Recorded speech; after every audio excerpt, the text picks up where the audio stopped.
வர ஏப்ரல் 9ஆம் தேதி பொது தேர்தல் நடத்த இருக்கு. அது சம்பந்தமாக பல்வேறு விழிப்புணர்வுகளை சிவி ப்ரோக்ராம் மூலமா மாவட்ட தேர்தல் நிர்வாகம் முன்னெடுத்திருக்காங்க.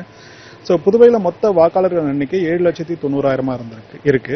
ஸோ கடந்த தேர்தலில் புதுவையுடைய வாக்கு சதவீதம் வந்து 82% இருந்துச்சு. ஸோ அந்த சதவீதத்தை இப்போ அதிகப்படுத்தணும் அப்படிங்கிறதாக பல்வேறு விழிப்புணர்வு நடத்திக்கிட்டு இருக்கோம். The students should answer to this that you make a promise that every one of you are going to participate in this election process. Yes or no? Yes, sir. See, this is the youth voice. So I am sure in this coming election, earlier it was 82%. Now it should be ensured 100% youth should be participating in the election process. Because your 100% can make this country a vibrant country, plus democratically the fittest country in the whole world. You are with me? Yes, sir. This is the voice. கண்டிப்பா இந்த பாண்டிச்சேரி கண்டிப்பா development ஆகணும் நம்புறோம். Vote போடுறதுனால நாங்க கண்டிப்பா ஆகும், நாங்க கண்டிப்பா நம்புறோம். அதனால நாங்க கண்டிப்பா எல்லாரும் ஓட் போடுவோம். என்ன மாதிரியான டெவலப்மெண்ட் தான் குறிப்பா எதிர்பார்க்கறீங்க?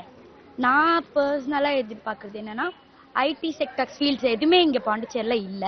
அது வந்துச்சுன்னா எங்களை மாதிரி யங்ஸ்டர்ஸ்க்குலாம் கொஞ்சம் ரொம்ப யூஸ்ஃபுல்லா இருக்கும். எம்ப்ளாய்மெண்ட்க்கு ஈஸியா இருக்கும் இல்லையா? நீங்க எது சென்னைக்கோ மும்பைக்கோ போக வேண்டிய அவசியம் இருக்கு. நாங்க 90% ஆஃப் எங்க கிளாஸ்ல மெம்பர்ஸ் எல்லாருமே பெங்களூர் சென்னை அந்த மாதிரி தான் நாங்க ஜாப் தேடிட்டு இருக்கோம். இங்க இருந்ததுன்னா நாங்க அங்க போய் தேடணும்னு எங்களுக்கு அவசியம் இருக்காது. இங்க கொஞ்சம் யூஸ்ஃபுல்லா இருக்கும். எங்களுக்கு ரொம்ப சப்போர்ட்டிவா இருக்கும். எலெக்ஷன்ல ஓட் பண்றது வந்து எல்லாரோடைய உரிமை.